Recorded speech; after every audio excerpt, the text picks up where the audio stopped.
Hello everyone, this is Jitendra Kumar. Last time हमने physical quantities बताई थी कि इस वर्ल्ड के अंदर दो टाइप्स की फिजिकल क्वांटिटी होती है। एक को हम स्केलर बोलते हैं, सेकंड जो होती है उसको हम वेक्टर क्वांटिटी बोलते हैं। उसमें हमने पढ़ा था कि वेक्टर क्वांटिटीज़ कितने प्रकार की होती है, क्या क्या टाइप्स होते हैं उनकी, और लास्ट में पढ़ा था कि दो वेक्टर्स के बीच में हम एंगल्स का कैसे पता करते हैं। आज मैं डिस्कस करता हूँ। जैसे सपोज करो आप किसी नेशनल हाईवे के ऊपर जा रहे हैं और जाते जाते आप सपोज करो यहाँ पे पहुँचे और आपको सामने एक माइलस्टोन नज़र आया। इस माइलस्टोन के ऊपर डिफरेंट सिटीज़ के नाम लिखे हुए थे। आपने देखा कि दिल्ली है, दिल्ली की डायरेक्शन दे रखी कि ये आपका 100 किलोमीटर है। ऐसे ही आपका रोहतक दे रखा है, मान लो हिसार दे रखा है, भिवानी दे रखा है। तो देखो यहाँ पे तीन चीज़ें होती हैं, सिटी का नाम, वो कितने किलोमीटर है उस जगह से, और एक डायरेक्शन कि वो किस डायरेक्शन में पड़ती है। तो यहाँ पे देखो ये 100 किलोमीटर वहाँ से दिल्ली का मैग्नीट्यूड दिखा रहा है कि यहाँ से उसकी डिस्टेंस 100 किलोमीटर है। ये एरो आपका दिखा रहा है कि वो इस डायरेक्शन में है। ऐसे ही आपका रोहतक है 70 किलोमीटर है, उसकी डायरेक्शन ये है। ऐसे ही हिसार है 145 किलोमीटर है, उसकी डायरेक्शन ये है। ऐसे ही भिवानी है, उसकी डायरेक्शन ये 40 किलोमीटर है। अब देखो आजकल कोरोना का समय चला हुआ है और आपको पता है कि दिल्ली के अंदर बहुत सारे कोरोना केसेस आ चुके हैं। इस वजह से सरकार ने उसको रेड जोन घोषित किया हुआ है। तो रेड जोन घोषित करने के कारण सरकार ने पूरे इंडिया के अंदर ये अनाउंस कर दिया कि भाई जितने भी पूरे इंडिया के अंदर माइलस्टोन्स हैं ना, उसके ऊपर जहाँ पे भी दिल्ली लिखा है उस दिल्ली की डायरेक्शन को दिखाने के लिए जो एरो का यूज़ करो उसको रेड कर दो। तुम सारे एरोज को रेड कर दिया ताकि लोगों को ये पता लग जाए कि आपका दिल्ली एक रेड जोन में चेंज हो चुका है। उस अब रेड जोन में चेंज हो चुका है, तो इस वजह से क्या हुआ कि वो चीज़ जनरलाइज हो गई। लोगों को पता लग गया कि जहाँ पे भी हमें एरो नज़र आएगा रेड कलर का, तो इसका मतलब स्टैंडर्डाइज हो गया कि वो आपके दिल्ली की डायरेक्शन को शो कर रहा है। तो जैसे मान लो कोई अलग से आपका कोई माइलस्टोन था दूसरी जगह पे, वहाँ पे लिखा था 500 किलोमीटर, उसका नाम यहाँ पे दिया नहीं था, लेकिन हमने देख लिया कि उसका जो एरो है वो आपका रेड है, तो हमें पता लग गया कि ये जो शो कर रहा है डायरेक्शन वो आपकी दिल्ली है। तो यहाँ से देखो हमें पता लगा कि हमें ये जनरलाइज हो गया कि रेड कलर का जो एरो जो साइन शो करेगा माइलस्टोन के ऊपर वो हमेशा दिल्ली की डायरेक्शन देगा। अब आते हैं मेन मुद्दे के ऊपर। अब जैसे मान लो आप बचपन से पढ़ते आ रहे हो, ये आपका एक्स एक्सिस होता है, ये आपकी वाई एक्सिस होती है, ये आपकी जेड एक्सिस होती है। अब देखो अगर आपको कहीं पे X axis Y axis Z axis नहीं दिए जाएं, उसके बजाय आपके पास में यूनिट वेक्टर दिए जाएं, क्योंकि मैंने बताया था यूनिट वेक्टर क्या होता है, एक ऐसा वेक्टर होता है जो डायरेक्शन को शो करता है। जैसे यहाँ पे देखोगे तो ये जो एरोज है ना, ये एक यूनिट वेक्टर का काम कर रहे हैं, वो सिर्फ डायरेक्शन को शो कर रहे हैं। तो ऐसे ही एक्स एक्सिस की डायरेक्शन को अगर हमें पता करना है, उसको जनरलाइज फॉर्म देखनी है, तो फिजिक्स के अंदर हमेशा एक्स एक्सिस के साइड में एक यूनिट वेक्टर लगाते हैं जिसको हम बोलते हैं आई कैप। जहाँ पे भी आपका आई कैप नज़र आएगा तो आप मान लेना कि वो आपका एक्स एक्सिस को शो कर रहा है। जैसे आप वाई एक्सिस की बात करोगे तो उस साइड जो यूनिट वेक्टर होता है वो होता है आपका जे कैप, यानी जे के ऊपर आपकी कैप लगी है। ऐसे ही अगर आप जेड एक्सिस की बात करोगे तो उस साइड जो आपका जो वेक्टर होता है वो होता है आपका के कैप। तो ये आपके जनरलाइज्ड यूनिट वेक्टर है, यानी कि हमेशा कहीं पे भी कोई भी बुक उठाओगे या कहीं पे भी जाओगे तो आप देखोगे हमेशा एक्स एक्सिस को जो यूनिट वेक्टर शो करेगा वो हमेशा आई कैप शो करेगा। ऐसे वाई एक्सिस को जे कैप शो करेगा, जेड एक्सिस को के कैप शो करेगा। अब बात करते हैं, जैसे मैंने कल बताया था आपके पास में कि यूनिट वेक्टर, मैंने यूनिट वेक्टर की आपको डेफिनेशन बता दी थी कि यूनिट वेक्टर एक ऐसा वेक्टर है जिसका मैग्नीट्यूड 1 होता है, और यूनिट वेक्टर को शो करने के लिए हम उस वेक्टर के ऊपर एक कैप लगा देते हैं। और जो यूनिट वेक्टर होता है वो क्या होता है, उसका फॉर्मूला कि वेक्टर होता है, उस वेक्टर को हम डिवाइड कर देते हैं उसके मैग्नीट्यूड से, यानी कि वेक्टर में से उसका मैग्नीट्यूड निकाल दिया तो सिर्फ क्या बची, डायरेक्शन।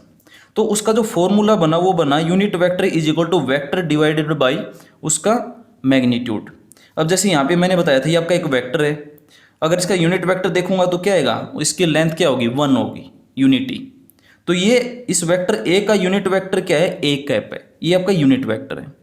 अब इसको थोड़ा सा आगे लेके चलते हैं। जैसे मैंने बता दिया कि आपका जो यूनिट वेक्टर का जो फॉर्मूला है, यूनिट वेक्टर का फॉर्मूला आपके पास में ये है कि आपका जो ए कैप होगा वो होगा आपका वेक्टर डिवाइडेड बाय उसका मैग्नीट्यूड। अब मैंने क्या किया, इस मैग्नीट्यूड को इस साइड ले गया।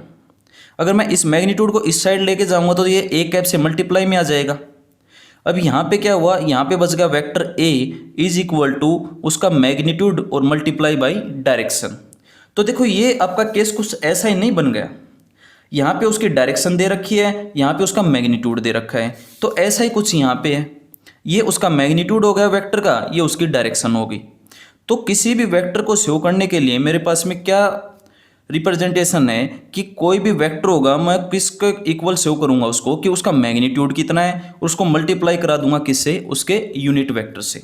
जैसे मैंने बताया कि आपका जो एक्स एक्सिस होता है, एक्स एक्सिस के लॉन्ग जो यूनिट वेक्टर होता है वो आई कैप होता है।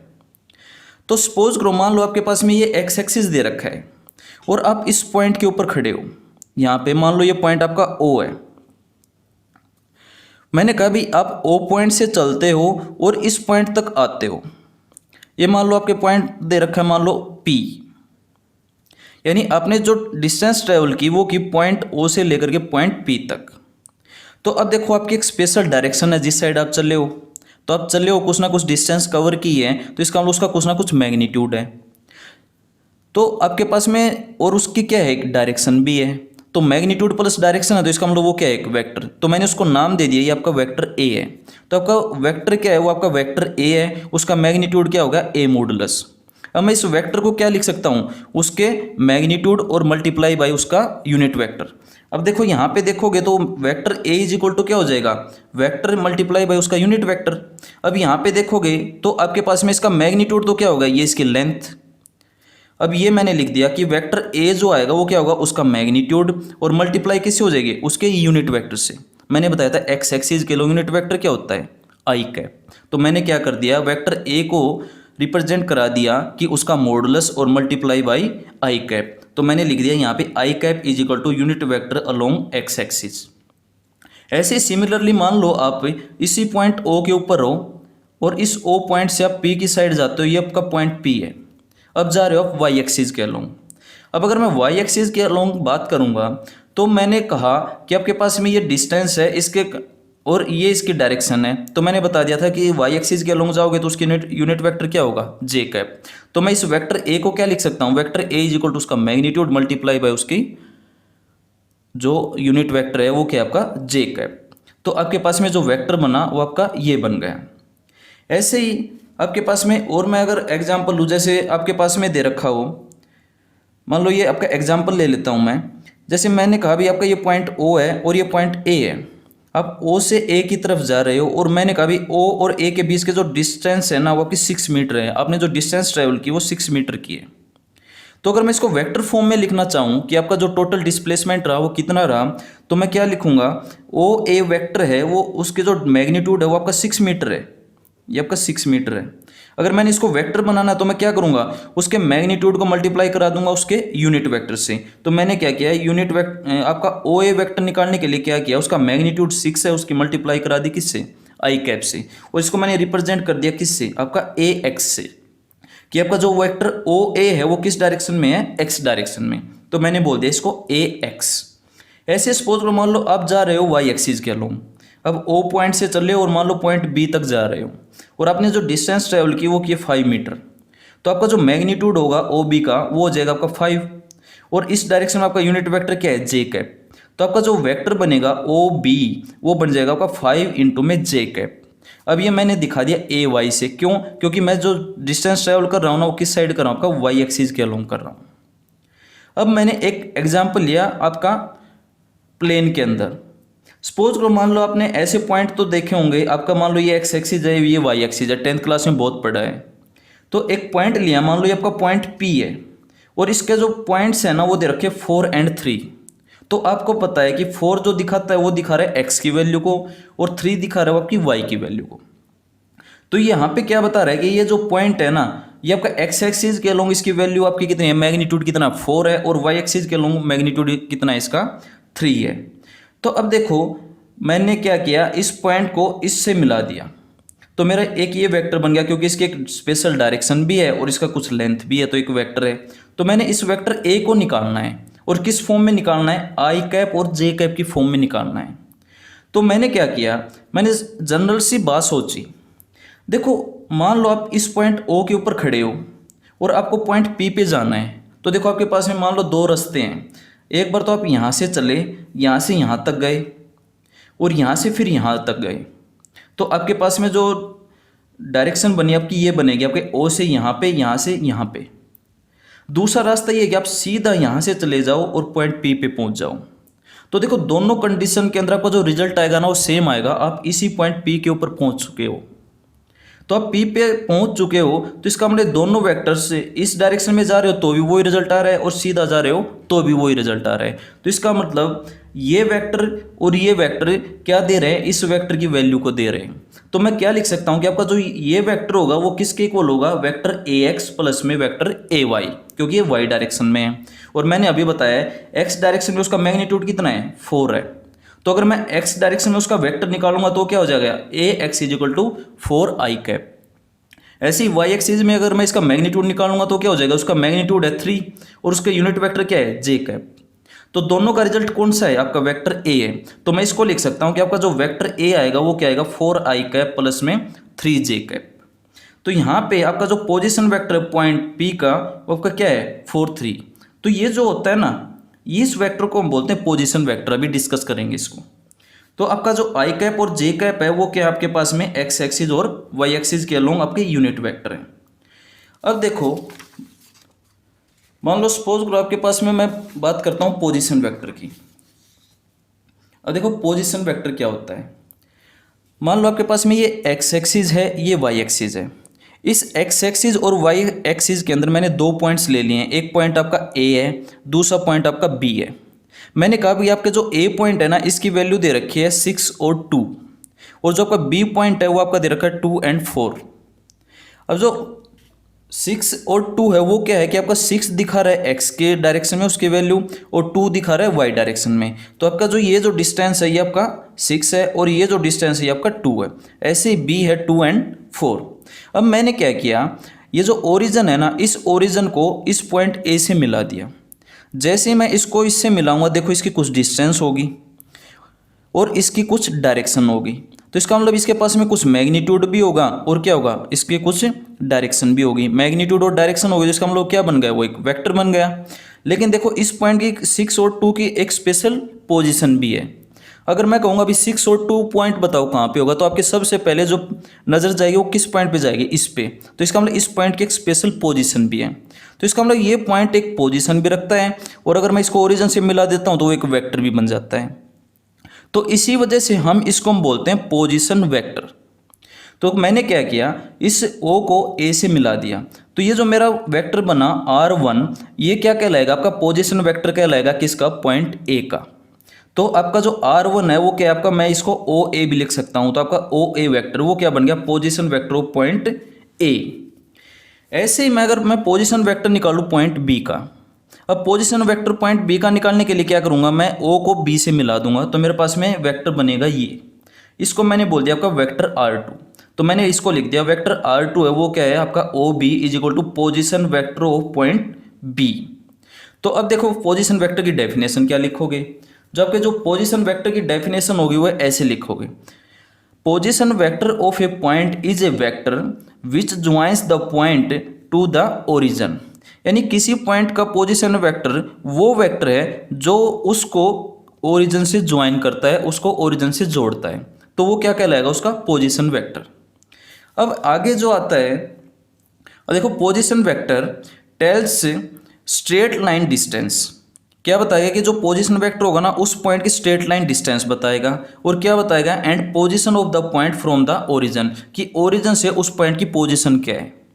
ये दोनों चीज़ आपका पोजीशन वेक्टर शो करता है। अब बात करते हैं डिस्प्लेसमेंट वेक्टर की। देखो डिस्प्लेसमेंट वेक्टर क्या है, तो देखो मैंने दो पॉइंट लिए हैं ए एंड बी। तो ये आपके पास में मान लो पॉइंट आपका ए है, ये इसका पोजीशन वेक्टर आपका R1 है। तो ये आपके पास में पॉइंट आपका ये पोजीशन वेक्टर आ गया R1, और पॉइंट बी है, इसका पोजीशन वेक्टर है आपका R2। अब क्या क्या सपोज करो मैंने कहा भी आप है ना एक्स एक्सिस के ऊपर खड़े हो, इस आपका पॉइंट ए के ऊपर खड़े हो और आप पॉइंट बी के ऊपर जा रहे हो।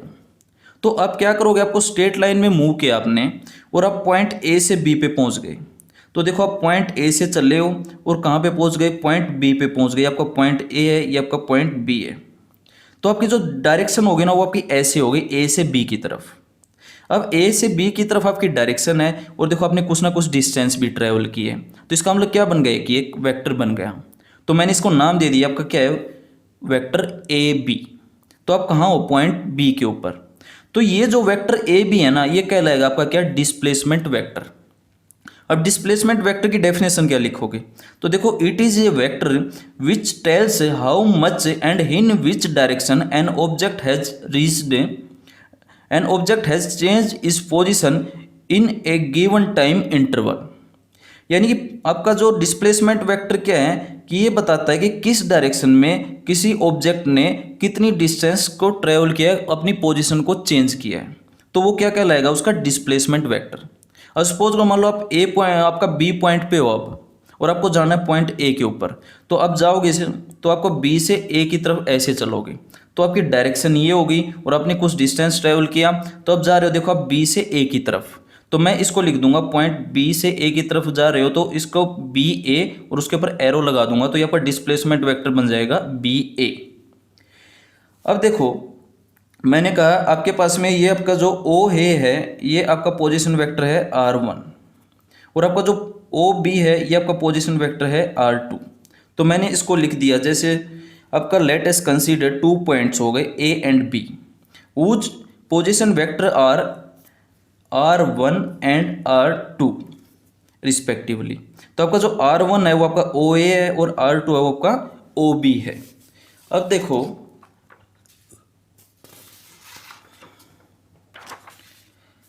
अब at any instant of time t1 an object at point P at point A and after some time it moves to point B, then displacement vector AB is।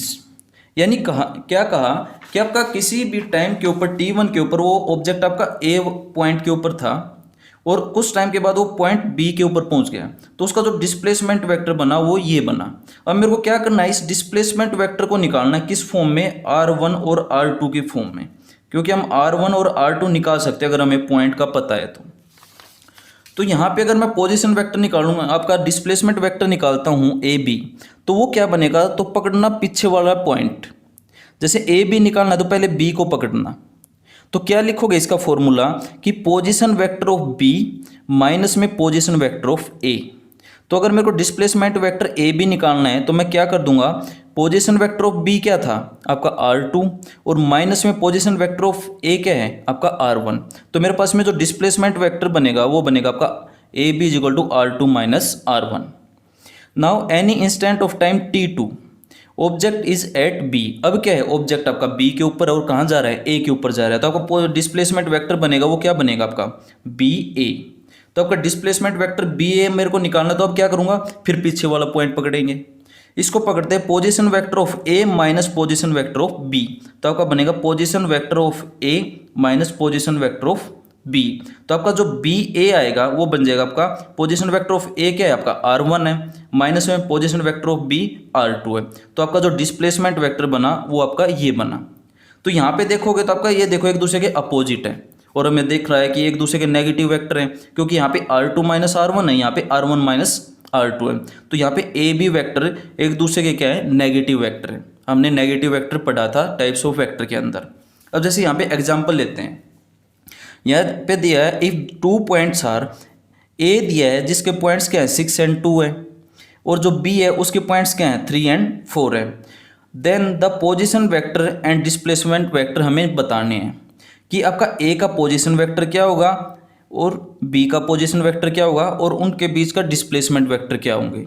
तो देखो मैंने बताया था किसी पॉइंट का पोजीशन वेक्टर निकालना है तो क्या करोगे, सिंपल उस पॉइंट को किससे मिला दोगे, ओरिजिन से। तो मैंने क्या किया, आपका ये पॉइंट ए है 6 2, इसको मैंने क्या किया, ओरिजिन ओ से मिला दिया। जैसे मेरे पास में ओरिजिन ओ से मैंने इस पॉइंट को मिलाया तो ये मेरा क्या बन गया, पोजीशन वेक्टर। ऐसे ही मैं अगर बी को मिला दूंगा तो ये आपका पोजीशन वेक्टर बन जाएगा। तो ये आपका पोजीशन वेक्टर R1 हो गया, पोजीशन वेक्टर R2 हो गया। इसके पॉइंट 6, 2 हैं, इसके पॉइंट 3 एंड 4 हैं। अब अगर मैं लिखूँ R1 की वैल्यू क्या होगी, तो मैंने बताया था इसका एक्स डायरेक्शन में मैग्नीट्यूड कितना है, 6 है। तो इस 6 को किससे मल्टीप्लाई कर दोगे, उसके यूनिट वेक्टर से। तो ये आपका क्या आ जाएगा, 6i कैप। ऐसे इसका जो वाई डायरेक्शन में मैग्नीट्यूड है वो कितना है, 2 है। उसको किससे मल्टीप्लाई कर दोगे, उसके यूनिट वेक्टर से। वो क्या आ जाएगा आपका 2j कैप। तो दोनों को ऐड कर देंगे तो मेरे पास में क्या आ जाएगा, वेक्टर R1 आ जाएगा। ऐसे ही मेरे को पोजीशन वेक्टर अगर R2 निकालना है तो क्या निकालोगे, आपका 3i कैप प्लस में 4j कैप। सिंपल है, क्यों, क्योंकि उसका जो x डायरेक्शन में मैग्नीट्यूड है वो 3 है, y डायरेक्शन में मैग्नीट्यूड आपका 4 है। तो 3 का i कैप से मल्टीप्लाई करा दिया, 4 का j कैप के साथ मल्टीप्लाई करा दिया, तो आपके पास में पोजीशन वेक्टर क्या आ गया, 3i कैप प्लस में 4j कैप। अब निकालते हैं इसका डिस्प्लेसमेंट वेक्टर। मैंने कहा आपके पास में ऑब्जेक्ट है वो आपका a से b की तरफ गया है, तो उसका जो डिस्प्लेसमेंट वेक्टर होगा वो क्या होगा, ab। अब ए बी निकालना है मेरे को, तो मैंने बताया था आपका जो ए बी निकालोगे डिस्प्लेसमेंट वेक्टर, उसका फॉर्मूला होता है position vector of B minus position vector of A. Simple, आपने कुछ नहीं करना, पीछे वाला पॉइंट पकड़ना है, पीछे वाले पॉइंट का पोजीशन वेक्टर माइनस में पहले वाले पॉइंट का पोजीशन वेक्टर। तो मैंने लिख दिया position vector of B minus position vector of A. तो आपके पास में आ गया R2 माइनस R1। और देखो R2 और R1 की वैल्यू हम यहाँ से निकाल चुके हैं, इन दोनों वैल्यूज़ को यहाँ पे पुट कर दो। तो R2 की वैल्यू 3i कैप प्लस में 4j कैप यहाँ पे रख दिया, माइनस करके किसकी वैल्यू रख दी, आपकी R1 की, यहाँ पे ये रख दिया। तो मेरा जो आपका डिस्प्लेसमेंट वेक्टर बनेगा वो बनेगा आपके पास में 3 माइनस 6 करोगे तो माइनस 3i कैप, 4 माइनस 2 करोगे तो प्लस 2j कैप। तो मेरा जो डिस्प्लेसमेंट वेक्टर है ना वो आपके पास में ये है AB। अब मान लो आप जा रहे हो B से A की तरफ, तो आपका जो डिस्प्लेसमेंट वेक्टर है वो क्या हो जाएगा, BA।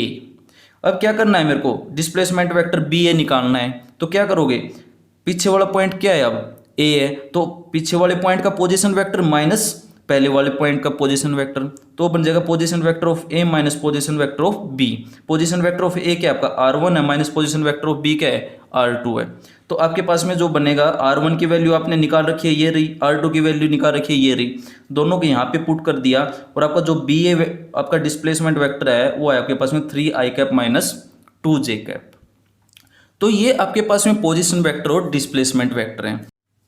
तो देखो आपने आपका डिस्प्लेसमेंट वेक्टर भी निकाल दिया और पोजीशन वेक्टर भी निकाल दिया।